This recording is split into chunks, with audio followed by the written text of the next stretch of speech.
कर्पूरगौरं करुणावतारम्।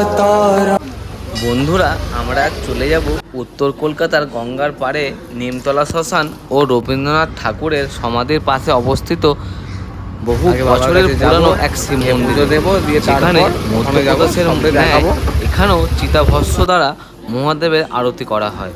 যারা মহাদেবের পরম ভক্ত তাদের অনুরোধ করব ভিডিওটি শেষ পর্যন্ত দেখার জন্য। যদি ভালো লেগে থাকে তাহলে লাইক, কমেন্ট, শেয়ার, সাবস্ক্রাইবের মাধ্যমে আশীর্বাদ ও ভালোবাসার অনুরোধ রইল তোমাদের কাছে। চলো যাওয়া যাক আদিযোগী দেবাদেব মহাদেবের দর্শন।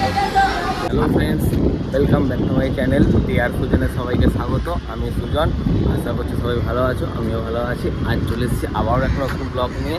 বন্ধুরা, আজ যাব পশ্চিমবঙ্গের দুটি জনপ্রিয় মন্দিরের মধ্যে একটি মন্দিরে, যেটি হলো একটি হলো তারকেশ্বরের বাবা তারকনাথের মন্দির, আর দ্বিতীয়টি হলো আমাদের হাওড়া নিমতলা শ্মশানের ভূতনাথ মন্দির। মন্দিরে যাওয়ার এই রাস্তার ধারে ধারে রয়েছে অনেক দোকান, নানা রকমের খাবার, পূজা দেওয়ার সামগ্রী, প্রসাদ, নানা রকম ফুল, সন্দেশ, লাড্ডু, প্রায় সব দোকানে পেয়ে যাবেন।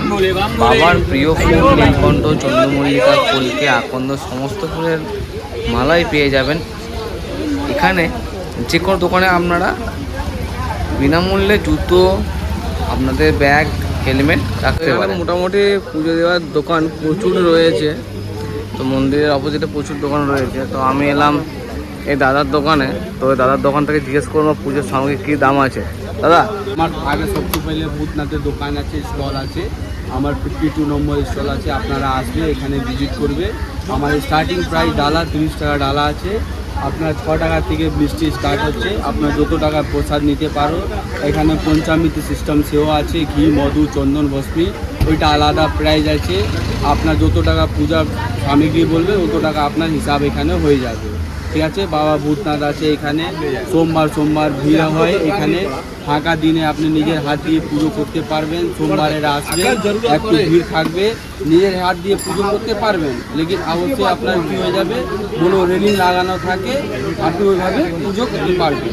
12টার সময় মন্দির বন্ধ হয়ে যায়, আবার 4টে ভোরবেলা মন্দির খুলে যায়। ভোরবেলা থেকে 12টা পর্যন্ত পুজো হয়, ঠিক আছে। আপনারা আসুন বাবার দরবার। জয় বাবা ভূতনাথ, জয় মা দুর্গা।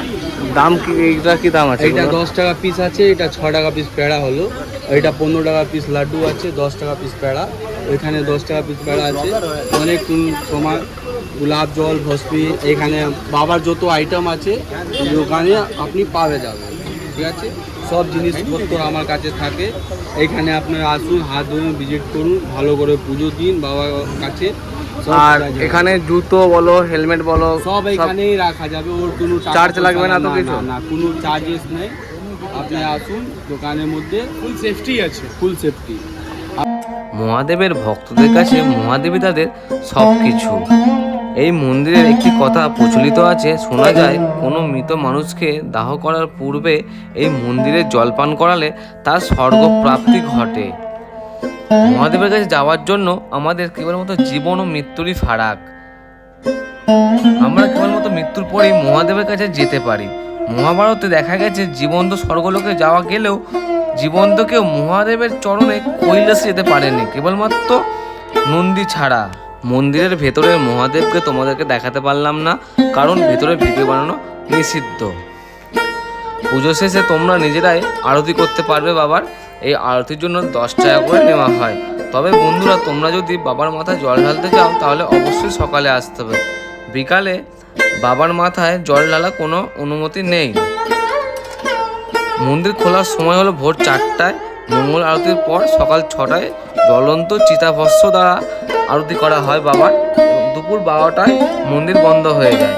পুরি, হালুয়া, ক্ষীর দিয়ে ভোগ নিবেদন করা হয় বাবার। এরপর বিকাল 4টায় পুনরায় খোলা হয় মন্দির এবং খোলা থাকে রাত 8টা পর্যন্ত। দ্বিতীয়বার ভস্ম আরতি হয় রাত 8টায় এবং রাত 10টায় মন্দির বন্ধের আগে বাবাকে গাঁজা ও চিলাম দিয়ে স্বয়ংভোগ দেওয়া হয়ে থাকে। তো আপনাদেরকে বলে রাখি যে এখানে ভূতনাথ বাবাকে দর্শন করতে এলেও এখানে তো ভূতনাথ বাবার অপোজিটে মায়ের মন্দির রয়েছে। তো এখানে আর একটা বাবার মন্দির আছে, যেটা হচ্ছে মোটা বাবা নামে পরিচিত। সেই মন্দিরে যাচ্ছি এবার। কলকাতার এই প্রাচীন মন্দিরগুলোর মধ্যে নিমতলার মোটা বাবার মন্দিরটি বহু প্রাচীন। এই মন্দিরটি বিভিন্ন নামে পরিচিত: দুর্গেশ্বর মন্দির, মোটা বাবার শিব মন্দির, বুড়ো শিব মন্দির বিভিন্ন নামে পরিচিত। এই মন্দিরের ভিতরে রয়েছে 10 ফুট উচ্চতার শিবলিঙ্গ। এই শিবলিঙ্গের মাথায় জল ঢালতে গেলে লোহার সিঁড়িতে উঠে জল ঢালতে হয়। এবার যাবো আমাদের কবিগুরু রবীন্দ্রনাথ ঠাকুরের সমাধি প্রাঙ্গণ যেখানে, সেখানে যাব, মন্দিরের ঠিক পাশেই।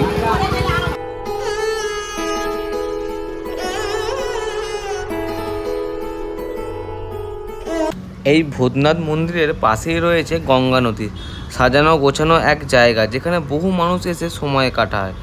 আসলে পাশেই রয়েছে রবীন্দ্রনাথ ঠাকুরের সমাধি। কবিগুরু রবীন্দ্রনাথ ঠাকুরকে নিমতলা শ্মশানে দাহ করা হয়েছিল, তাই পাশেই সমাধি করা আছে। দুপুরে স্থান ফাঁকা থাকলেও সকালে আর বিকালে বহু মানুষের সমাগম হয় এই স্থানেতে। তো এবার আপনাকে বলি, আপনারা এই ভূতনাথ মন্দিরে আসবেন কীভাবে। তো আপনাদেরকে যদি আসেন চক্কর এলে, আপনাদেরকে আসতে হবে শোভাবাজার আড়িতলা স্টেশনে নেমে হেঁটে ভূতনাথ মন্দিরে।